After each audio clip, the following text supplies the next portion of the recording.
Hello, brothers and sisters. Hey, thanks for joining me today.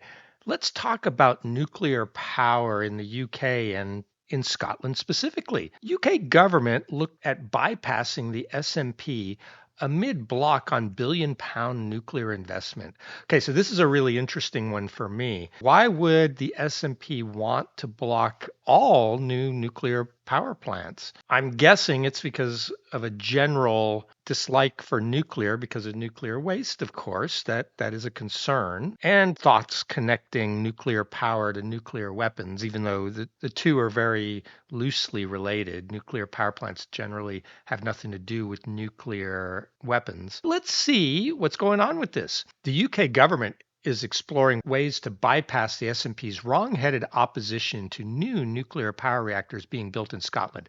The Nats are focusing on increasing the country's renewable power capabilities through building thousands of new wind turbines and increasing solar power generation. All right, so the S&P really wants to build more wind turbines and solar power and not nuclear, okay? But critics have highlighted that Scotland needs a wide variety of power sources.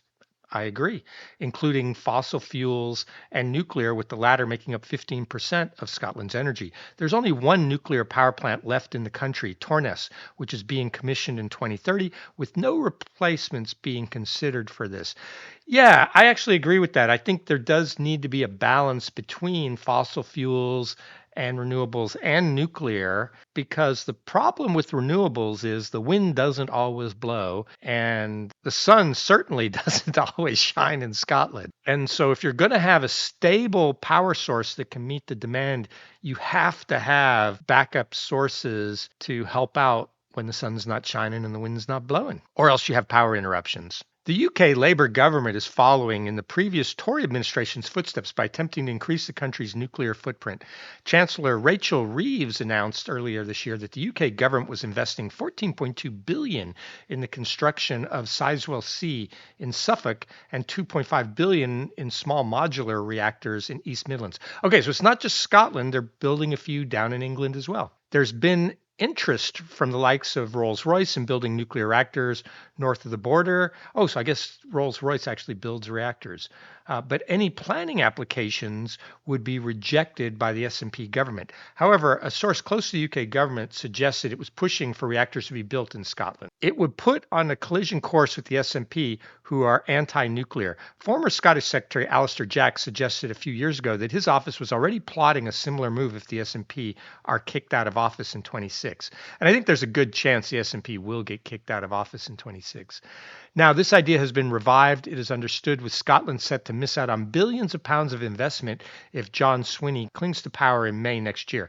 The UK and the USA signed a lucrative deal last month that will fast track the creation of small nuclear power stations, having the time it takes to gain regulatory approval for nuclear projects from up to 4 years to 2. Okay, so the US is going to help build these things. In practice, it means that if a reactor has already passed safety checks in one country, that work can be used to support the work in another. Makes sense to me. Scottish Labour leader Anwar Sarwar has vowed to end the Scottish government's opposition to nuclear power if he becomes First Minister. Okay, so Labour in Scotland is also for nuclear power. Meanwhile, Scottish Secretary Douglas Alexander announced a massive new deal being struck for new defence jobs in Edinburgh, following work done by the UK government to bring investment to Scotland.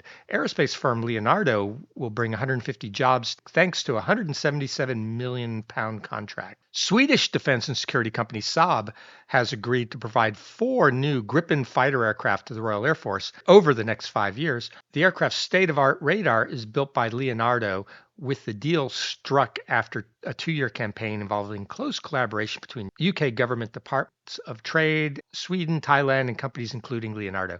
Mr. Alexander pointed to his deal as a sign that Westminster was working for Scotland by bringing in investment. He said it's a fantastic example of how we are providing significant opportunities for Scottish businesses and communities across the country as part of Scotland's defence dividend. All right, so the article turned to just other investment at the end, but it started with investment in nuclear reactors. So, what do I think? This one's a tough one for me because I do believe that Scotland should have the right to have a say in what goes on in Scotland and that Parliament should not overrule them. So, if they don't want nuclear power, then so be it. But I'm torn on this one because I actually think nuclear power is good. Yes, there are significant risks with nuclear power, as we saw places like Fukushima and such. But it is actually a very clean source of energy. So if you're worried about climate change, nuclear power plants don't give off any CO2 or other greenhouse gases. The only problem from an emissions standpoint from nuclear power, my understanding, is really hot water, which can be a problem if it's dumped into rivers,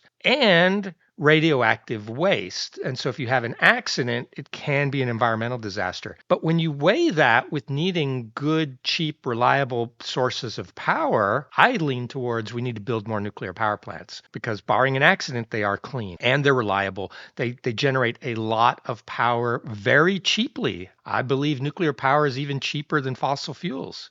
And I could be wrong about that. Let me know. And why do we need all that? It's because technology for renewables just isn't there. As I said at the beginning, the wind doesn't always blow and the sun doesn't always shine. So renewables cannot provide enough energy in Scotland for the people. I'm a firm believer we need to get rid of the whole net zero thing anyway. But nuclear power actually does help with net zero. But why do I want to get rid of net zero? It's really because it costs too much. Tell me if I'm wrong, but I believe I've read that energy costs in the UK are triple what they used to be. And similarly for Europe, because everyone has closed down the nuclear power plants and the coal plants. So I say no, stop doing that. People need energy to live and for growth of industry, and it needs to be stable. We can't be having brownouts, and it needs to be affordable. People need to be able to afford their heating bills and their electric bills. And I think there needs to be a balance, and I think nuclear is a good option, and I think Scotland's a good place to build them. I've been to Scotland. If you go a little north of Edinburgh and Glasgow, hardly anyone lives up there. It's all just countryside. That's a good place to put a nuclear reactor out in the middle of nowhere where nobody goes. And then if there is an accident, it can be contained. So I'm torn. I think the UK government should move forward with plans to build these nuclear reactors and hope that in 26 there's a change of heart in the Scottish government. If there's not, then just reevaluate the position then. But I do think Scotland needs nuclear energy. I think the world needs nuclear energy. I think the US needs to build more nuclear plants. UK needs to build more nuclear plants. I think Europe needs to build more nuclear plants. Look at Germany. Germany took all their nuclear power plants offline. They were getting all this gas from Russia. Now you can't trust Russia with the war in Ukraine. So energy independence is important. And nuclear power is part of that. And so what's Germany been doing? Germany's been bringing all their coal plants back online. I would say they also need to bring nuclear power plants online, and the UK should do similarly. I believe the Scottish government should get out of the way and allow the plants to be built and bring down the price of energy for people of Scotland. Let me know what you think. I think this one will be spicy in the comments because I know my followers in Scotland will mostly not agree with this take, but that's okay. Hey, if you like this, like and subscribe. If you don't like it, don't watch it. Thanks. Bye.